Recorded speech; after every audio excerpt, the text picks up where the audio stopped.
Steamroller. I have really fond memories of this algorithm challenge because it really put my mental energies to the test for quite a while, and I'm so happy that it all makes a lot of sense to me, and I hope it will begin to make a lot of sense to you, because it's really a very impressive strategy you can use for this, and it is very helpful in conceptualizing other recursive type problems. So, as I just kind of hinted at, this is going to involve a recursive solution, and whenever there's a recursive solution, and if that word is a little bit of a mystery to you, check out the video on recursive functions. So, with this algorithm here, we want to look at what our base case might be. We want to get a flattened array. Basically, we want an array that's only one dimension, containing no arrays inside it. So the base case for that might be something like this. An array that's already flattened. So of course, we can't just assume we're going to get a flattened array. We want to check and make sure that this array is indeed flattened. So let's start iterating over it. For var I equals 0, I is less than array.length I plus plus. And I'm going to make an if statement, and we're checking to make sure there are no arrays inside this, but I'm going to go off the positive and account for this in the else statement. So the check is going to be if array dot is array. And that's a special type of method you can use if you haven't seen it. It tests to make sure the array is an array.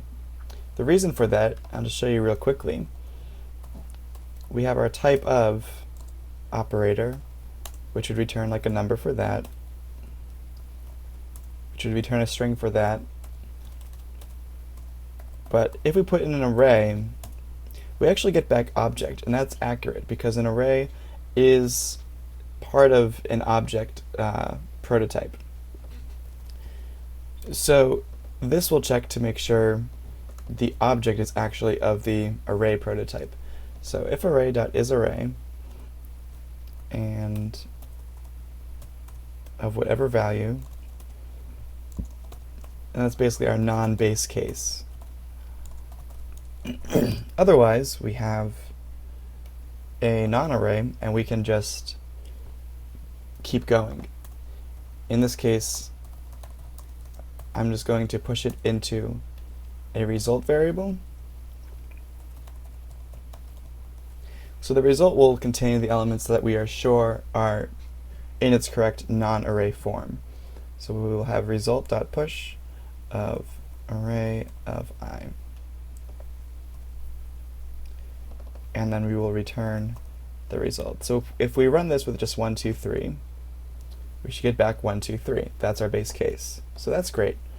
So now we want to think about what to do if there is an array inside this. One thing I'm going to do right now for readability is I'm going to put a local variable in this for loop. I'm going to call it array value.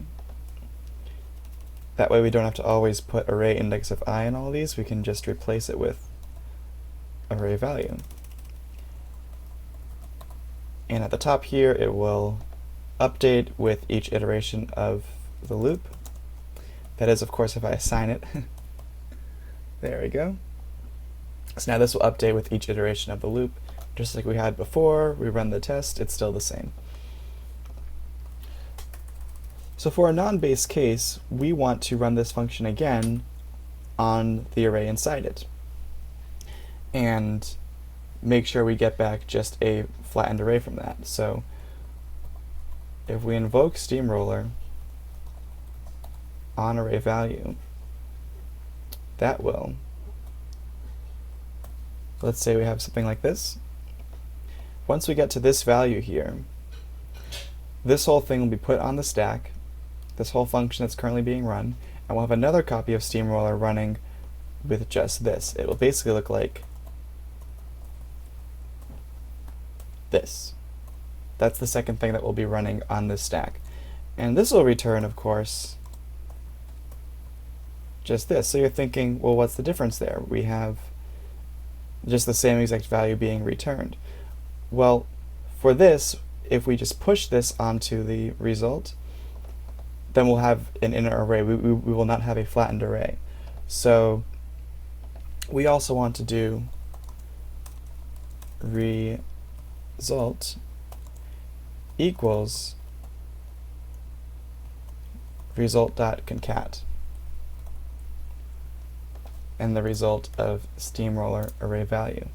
So what that does there is, we have, I'm gonna type all this out for you. We have this steamroller running. We start with the result of an empty array. We push this first value onto here. Then, because this second argument is an array, we get here. And so we're looking at result.concat. Result.concat has this item here, and then we are concatenating with what gets returned here. And this will combine these two arrays. So it looks like that.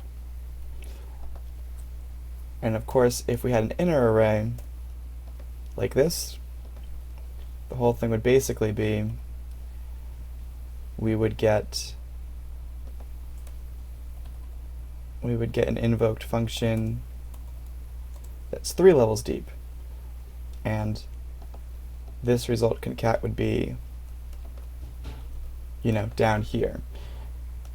And this outer array becomes just an empty array. So the idea is that it concats this with this with this. It takes each one out in a level. And this one just gets stricken out, and these get combined, and we get something like that. So this is why this accounts for all levels. We can run this, and we knew you could do it. That is the recursive strategy for STEAMROLLER.